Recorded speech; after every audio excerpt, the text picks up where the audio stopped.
Good afternoon and welcome to the World Blog Tour. I am Edie Melson, as most of you all know since you're here on my blog, and I thought that today I would give my hand a try at vlogging again. Many of you know I tried it once a while back and I sort of semi-enjoyed it. It's kind of hard sitting here staring at yourself while you're talking. I see all the flaws and all the imperfections. But I have to admit, I love it when bloggers that I like take the time to introduce themselves on video. And it gives me an idea, well, a deeper idea of who they are. And that's kind of the whole point to the World Blog. I was tagged by Lori Stanley Rolleveld, and she invited me to answer 4 questions and then to point you toward 3 authors whose work I support. So the first question is, what am I working on now? As always, as many of you know, I'm working on several things. I don't think I've ever just been working on one thing. Right now I'm working with my agent, David Van Diest, who is helping me refine 3 different nonfiction ideas that a publisher has requested. So I'm excited about this because nonfiction was where I started my writing career. When I started way back in the 80s, I thought I was going to be a nonfiction writer, book writer. So this is kind of a return to that first love. And it's exciting to me because the thing that derailed that dream was the fact that I didn't have a platform. I didn't have a large enough following. So I sort of put that dream on hold, and I have spent the past several years building that platform as well as working to hone my craft. And it's kind of exciting to see that those years weren't wasted years, that they were a good thing, and that now my work is beginning to bear fruit. So I'm excited about that. I'm also working on a steampunk fiction project. Many of you know I love steampunk. And this is for a series I'm working on called Steampunk Fables, and it's a retelling of the Robin Hood saga from Maid Marian's perspective, and it's set in a clockwork universe. Lots of steampunk things, dirigibles, there's even an airship fight. So I'm really excited about what I'm working on there, and I'm also excited about the possibility that steampunk may find a home, or a stronger home, in the Christian marketplace. Finally, as always, I'm blogging. Today I'm vlogging. But I'm enjoying my blog. I am excited about what's happening here on The Right Conversation. The site has grown by leaps and bounds thanks to you guys. And it's happened pretty much since I made the commitment to post 7 days a week, so I'm really excited about that. There are going to be some changes coming in the next few months.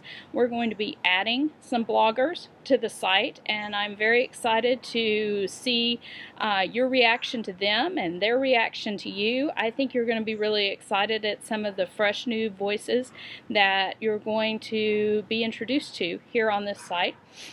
I'm also super excited about my guidepost blog, which is called While They Serve. It's a blog for military families and for the communities that minister to them.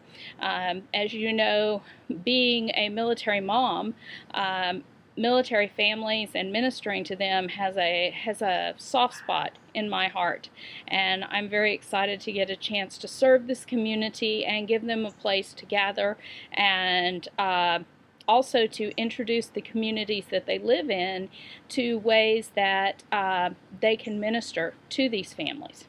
That was just the first question. Okay, the other answers, I promise, are going to be shorter. Okay, the second question was, how does my work differ from the others in its genre? And since I mentioned about a dozen genres, I'll just give you an overview of where I come from when it comes to writing. I think that no matter what I write, my goal is to give people hope. Whether it's the encouragement that someone needs to start or stick to a writing career, or the redemptive hope that underlies some of my fiction efforts. I absolutely love showing God's truth in a story that never mentions God. Or if it is giving hope to a family that's facing deployment during tough times when they have a loved one who's serving in the military. No matter what it is that I'm working on, hope is always present. I don't know that that's different from a lot of other people. I know that a lot of people write from a foundation of hope, but that's what drives me. The next question is, why do I write what I write? To paraphrase Isaac Asimov, because if I didn't, I'd die. Writing is how I process life. And beyond that, when God shares something with me, or when I experience something that I think is going to help someone else, it seems to be the ultimate expression of selfishness to not share that. Whether it's a mistake that I've made that someone else could maybe avoid making, or perhaps it's a lesson that I learned or a blessing that I received that maybe will give hope to somebody who's hoping for a blessing. I just want to share with what's going on. And the last question is, how does my writing process work? The best answer to that is one word: painfully. There's no shortcut to the writing process. At least that's what I've found. It's a discipline that I've had to develop through years and years of practice. I used to believe that writers wrote from a place of inspiration.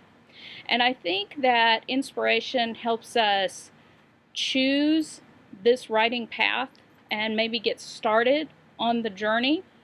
It definitely keeps us writing, but the process of writing is so much more and so much deeper. And it takes muscles that have to be developed. I've learned to write when I'm inspired and write when I'm not. I've learned to write when I want to and when I don't want to. And I have learned to write when it brings joy and when it brings pain. So that's kind of me in a nutshell. I'm excited to get to introduce myself in a new way, and hopefully you'll leave some comments, ask some questions, and I can get to know you also.